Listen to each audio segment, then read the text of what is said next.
Welcome to RND Way Vlog. Huwag kalimutang mag-like, subscribe, and click the notification bell. Breaking news! Habang nakatutok ang marami sa mga bagong fighter jets, missile systems, at mga frigate ng Philippine Navy, isang napakahalagang modernisasyon ang tahimik na umuusad at ngayon ay opisyal nang nagsimula. Japan has officially received the green light to begin construction of 5 brand new multi-role response vessels para sa Philippine Coast Guard. At hindi ito ordinaryong mga barko. Sa haba na halos 77 metro bawat isa, ang mga bagong sasakyang pandagat na ito ay kabilang sa pinakamalaki at pinakamakapangyarihang barkong kailanman na mapapasakamay ng Philippine Coast Guard. Ano ang magiging epekto nito sa West Philippine Sea? Bakit ito itinuturing na game changer para sa maritime security ng Pilipinas? At paano nito palalakasin ang ating presensya sa mga karagatang matagal ng pinagtatalunan? Alamin natin. Kumusta mga tropa? Welcome back sa ating channel.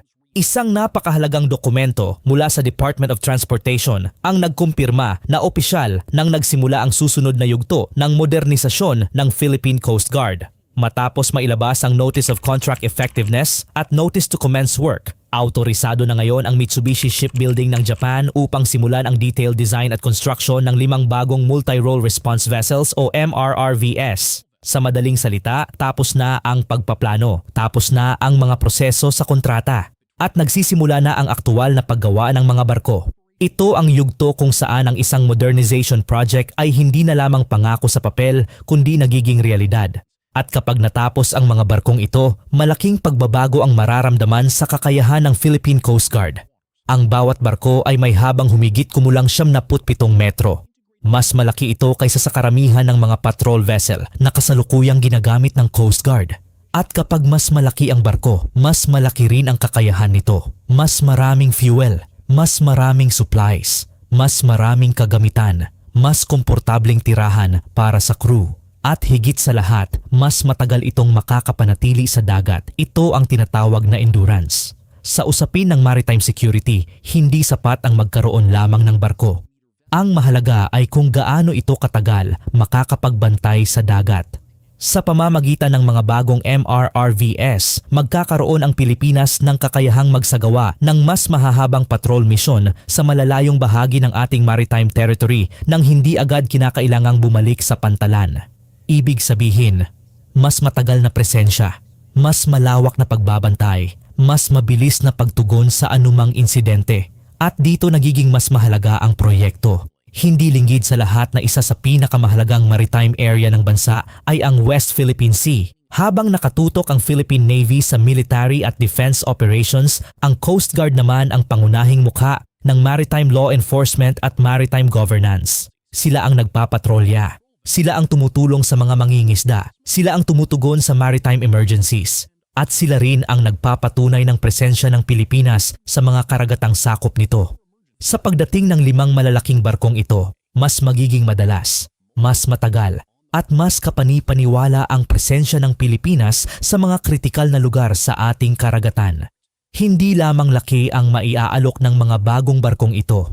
Bagamat hindi pa inilalabas ang kumpletong final specifications, inaasahang magtataglay ang mga ito ng modernong radar systems, advanced navigation equipment, integrated communications network, surveillance systems, at command and control facilities.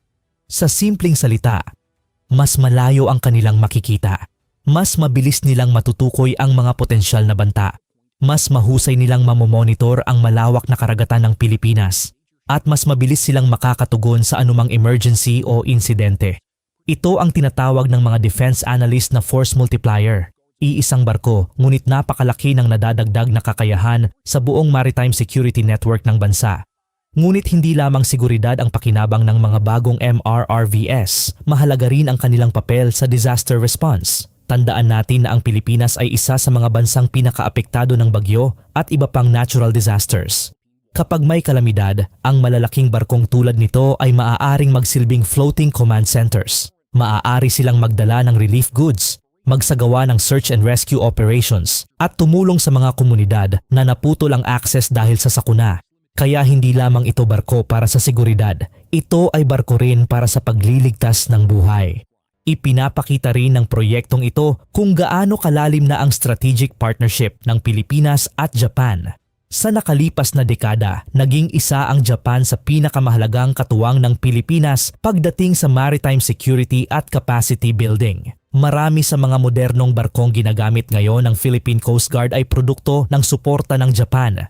At ngayon, sa pamamagitan ng 5 bagong 77 metro MRRVS, mas lalong lumalakas ang kooperasyon ng dalawang bansa. Habang lumalawak ang mga hamon sa Indo-Pacific region, malinaw na patuloy ring lumalawak ang kakayahan ng Pilipinas upang protektahan ang sariling karagatan. Ending kaya mga kababayan, habang unti-unting nabubuo ang 5 bagong multi-role response vessels sa mga shipyard ng Japan, isang bagay ang malinaw. Ang Philippine Coast Guard ay papasok sa bagong panahon ng modernisasyon. Mas malalaking barko, mas mahabang operasyon, mas malakas na presensya, at mas handang Coast Guard para protektahan ang karagatan ng Pilipinas. Kung nagustuhan ninyo ang video na ito, huwag kalimutang i-like, share at subscribe para sa pinakabagong balita tungkol sa Philippine Defense Modernization, West Philippine Sea Developments at mga bagong military acquisitions ng bansa. Maraming salamat sa panonood at magkita-kita tayo sa susunod na update. Huwag kalimutang mag-like, subscribe, and click the notification bell.